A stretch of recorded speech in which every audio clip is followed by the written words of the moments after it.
This is quite an exquisite model. They've really got the construction of this perfectly, I think. Hi there, how are you doing? It's really great to see you. I hope I find you well. And today we've got a review of a new wagon that's come out from Dapol. And this is one that's been pretty eagerly awaited. Now, we've seen the 00 versions of these wagons, but the O-gauge versions have finally broken cover. And I'm really grateful to Dapol for sending one of these over for review. It's the Bogey Turbo Engineers wagon, and this is a low-sided, drop-sided kind of hopper wagon, which was used by the engineers department for carrying things like spent ballast, that kind of thing. They were actually quite a latecomer to the railway scene. Converted from earlier bogie bolster wagons that had become redundant, they converted in the 1980s, and only really carried 2 liveries, so Dutch, and then later on EWS repainted some of these wagons as well. And they were a bit unusual as being vacuum braked in what was rapidly becoming an air braked railway, so they became an early-ish casualty of the final cull of vacuum braked wagons by EWS. But they do have a loyal following, and they are a great wagon to add to your engineers fleet, both in 00 and O-gauge, and I'm really grateful to Dapol for sending the O-gauge version over. And today's video comes in association with Trainomatic, makers of DCC decoders and accessories that are designed by enthusiasts for enthusiasts. I'm really excited to show you this wagon, so come with me and let's take a closer look.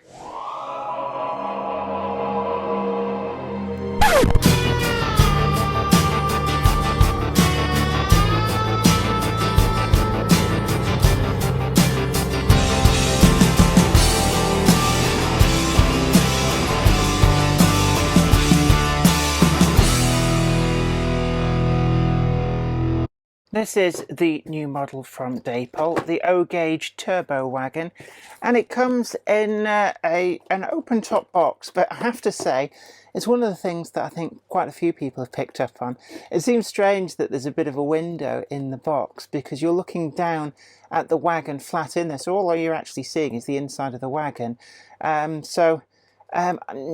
not sure about that, but it is a fairly standard Dapol box. We've got a catalogue number there of 7F-043-004. Turbo Bogey Ballast Wagon Engineers Dutch livery, and there we have the running number as well of this particular wagon. Now, Dapol have brought these out in both Dutch livery and EWS livery. And actually, I think there's possibly at least three different running numbered versions of each of those, so you can quite quickly build up a fleet of these. In 00, pretty much the same spec wagon has already come out, and there are a number of releases of those as well. So this review is, in a way, if you like the look of this but you model 00, then don't forget that you can check these out as well. So Dapol have you covered, and really out of the box this is quite an exquisite model. I can feel the weight in there, even though it's quite a low wagon. There's no load in there. You can put a load in if you want.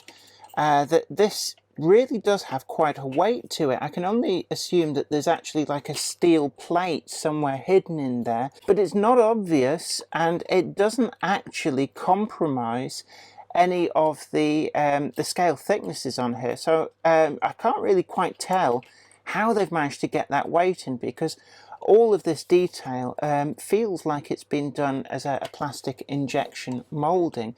So they've really got the construction of this perfectly, I think. The wagon itself comes in the kind of lemon yellow and the dark grey that was nicknamed Dutch, and the reason for this was that because it resembled the livery of the Dutch railway company. I'm not going to try and butcher the name, but the Dutch State Railways, their livery was very reminiscent of this colour scheme. So these very quickly got the nickname Dutch, and it stuck. I'm not actually sure what the official name designation was, probably Engineers Grey and Yellow. but it is a very eye-catching livery. The detail on this in terms of the rest of the printing, there's a lot going on this wagon, but I can see that on O-gauge there's a lot of opportunity to get some extra level of printing on there. So we've got here on one of the doors, this wagon must not be worked through curves of less than 3 meters radius. So showing that this is very much a wagon of the 80s and 90s. That dirty metric system has already crept in. Always used to be in chains.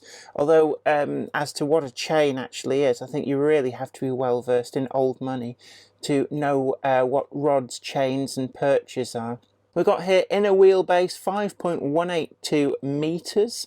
And then we've also got a kind of a chart, I think it is here, which I'm looking there. I think it's to do with overhauls, so it would have had some kind of markings on there to denote when bogies were overhauled, when the brakes may have been seen to. Then we've got some other detail on the end here, and it's all perfectly legible. We've also got writing on the bogie there. Again, I'm not entirely sure what these actually refer to, but you can also see that bogie detail. The brake blocks line up perfectly with the wheel treads, which you really would expect in a scale like this, but look at the detail on those bogie frames. They really are nicely done with the yellow bearing covers on there. It's quite crisp demarcation between the yellow and the black, but everything that needs to be see-through is see-through, and I don't think that they are actually, no, they're not. It's not a functional suspension, but those springs in there, I think they are actually real metal springs that have been inserted in place, and they look really, really good. That is something I hadn't actually picked up on before, but that is really, really nice.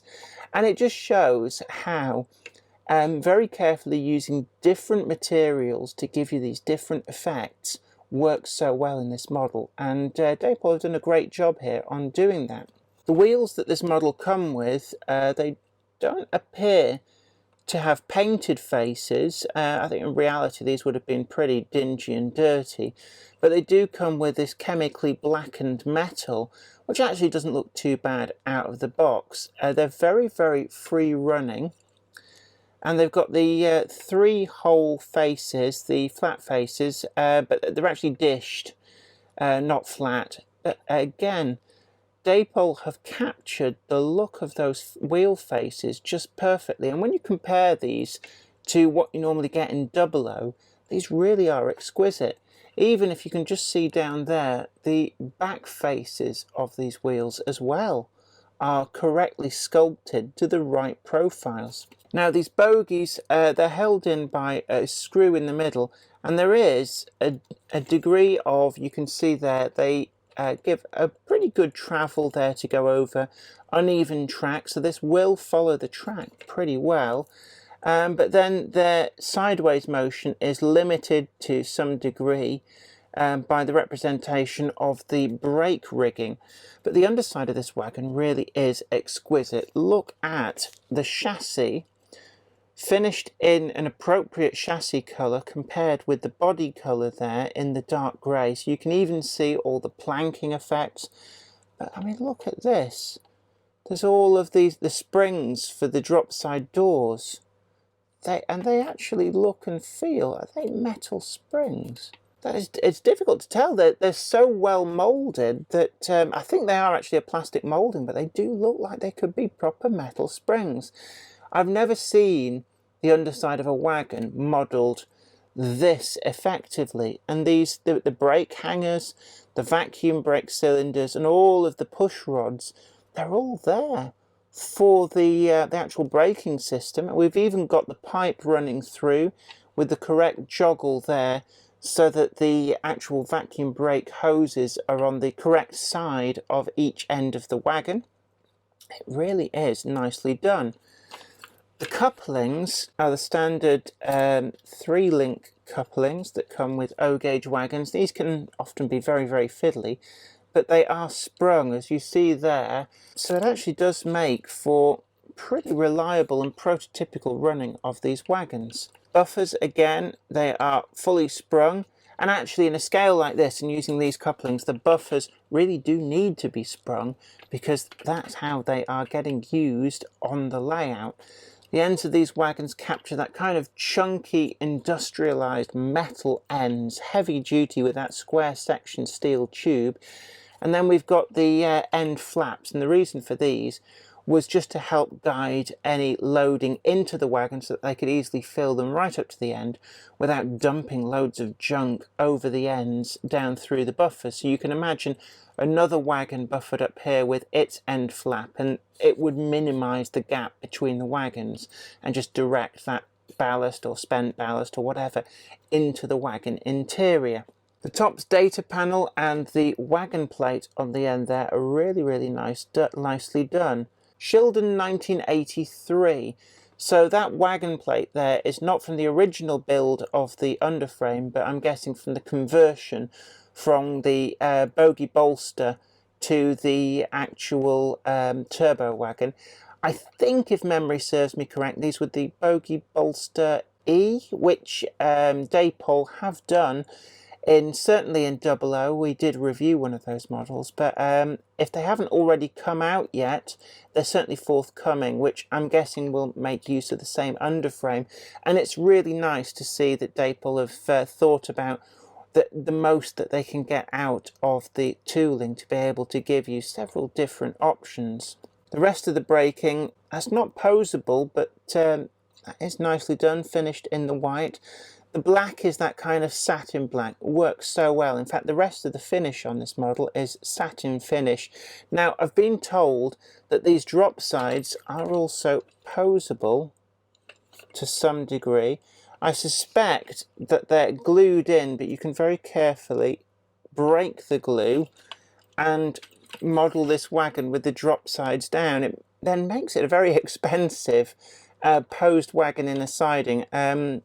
I can see why they're glued in. You wouldn't want them to flop open when you're running a train, but my contact at Dapol said once you've done the review, have a play about with the drop sides. So I'm going to leave that, and maybe if I dare to, just see what about posing these in the open position at a later date. For what could have been a very utilitarian wagon, it's been realised incredibly well. The level of detail is immense, and the whole thing goes together. Even the internal detail is correct there. We've got these on the uprights between the drop sides, all modelled really nicely. It just comes together into a really nice package from Dapol. When it comes to running the wagon, it runs pretty smoothly. That extra weight really does help it, and that full sphere of movement from these bogies really does help it navigate the track. So I had no problems when running this on my O-gauge test layout, and really pleased with the results. That brings us to the scores. First up is finish, and actually I think Dapol have done a really great job at all of the finish on this. We can see a pretty sharp demarcation between the dark grey and the yellow and the black, and it's just all crisp and even. Again, going to the axle box covers, there's just no blur at the edges. It just covers what it should do and not what it shouldn't. And we've got the crispness of the works plate, the tops panel. All of the rest of the finish on this is just so nicely done. I honestly can't find anything to fault, so I'm going to give this a 10 out of 10 for finish.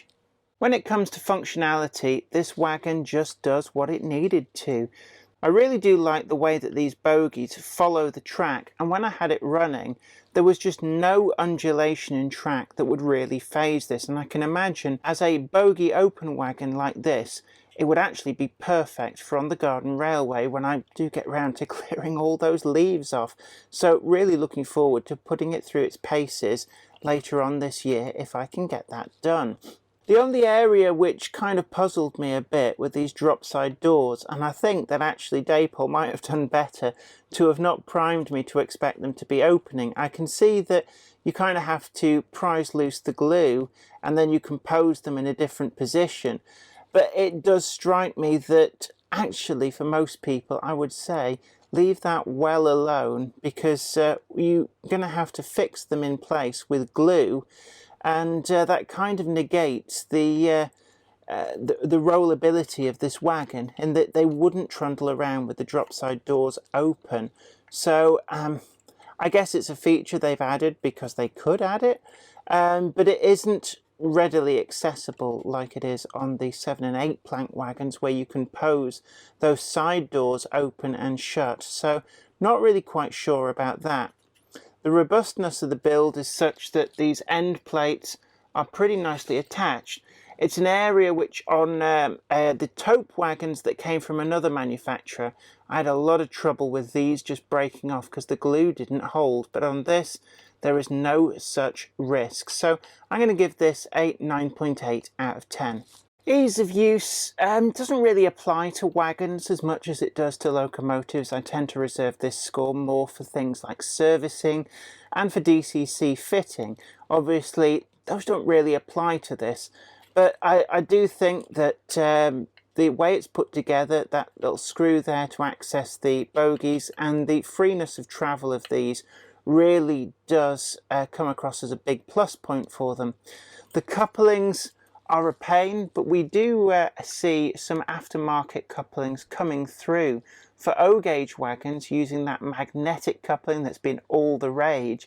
So there are options available for the end user, and I wouldn't really worry too much. So one thing I would say about the wagon though is that its sphere of operation, this is very much one for the modern image modelers, although quite how the 1980s is considered modern image is something of a mystery to me, but that's how it gets referred to in magazines. Not one for steam era models, and it has to be said that with the exception of the Class 8 diesel shunter in the Dapol stable, that this wagon is a little bit of an anomaly in their range. It would be nice to see them release some other locomotives suitable for the later period. Not really quite sure what, but I'm sure that Dapol have something in the pipeline that they will announce as and when they're good to. So I'm going to give this model a 9.9 out of 10. When it comes to aesthetics, I really do like this model. They've captured the look of the prototype so well.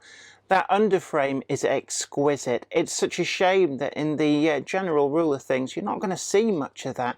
And it just shows how much attention to detail has gone into this, with the door springs, all of this brake rigging, the vacuum cylinders, but even down to the planking underneath there and the shape of the chassis. It's quite interesting actually to see how the chassis on these wagons were actually constructed. So really, again, nothing at all that I can fault, so I'm going to give it a 10 out of 10. When it comes to value for money, yes, O-gauge is more expensive than 00, but what you get for your money is an incredible wagon. This does feel like all the stops have been pulled out to get you what is pretty much as close to prototypical accuracy as can be done with present technology in this scale. And it really is brilliant. I defy you to get a kit, build it, paint it, finish it to this standard and still come in at the same or less as the price that these are available in the shops for. We do have an affiliate link down below that will help you find your own ones of these. The 00 gauge ones are there as well, and of course they are cheaper, but they do still come out as a reasonably expensive wagon. But when you compare to the offerings from other manufacturers, actually they are pretty keenly priced. So I'm going to give this a 9.2 out of 10. So that gives us a grand total of, wow, actually a pretty impressive 48.9 out of 10. And that actually does mean that this wagon is likely, I must go back and look at the scores, but we did have one of the Acura scale PFAs earlier in the year, which I had down as my wagon of the year, and I think that it's coming in for a good deal of competition from this O scale offering from Dapol. Can I recommend this wagon? wholeheartedly I can.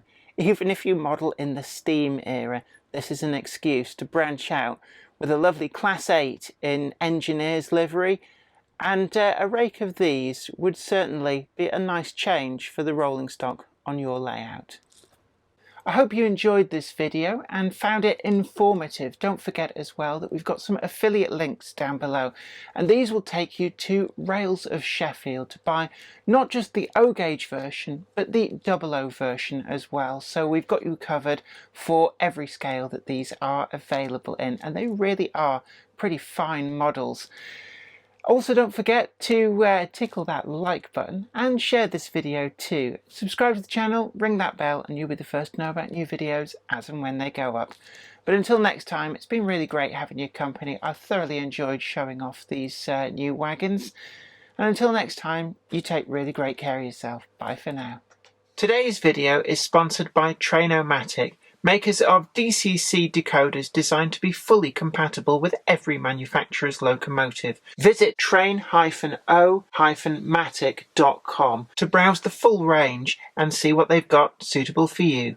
I'd like to send out a huge thanks to everybody who supports me on Patreon, and an extra special huge thanks goes out to Anthony Kidson, Michael Churchwood, Anthony Hunt, William Wade, Wayne Johns, Offshore Allen, oorail.co.uk, Tepic, Michael Lockie, Helen Sink, Peter Bolton, Brian Smith, Brian and Dorothy Mudd, Gary Lewis, David Quinn, Trish Bits, Sparky 107107, George Botterini, Andy Finch, Chris Moss, and Robert Sears, MD of San Juan Model Company and Grant Line Products. Thank you.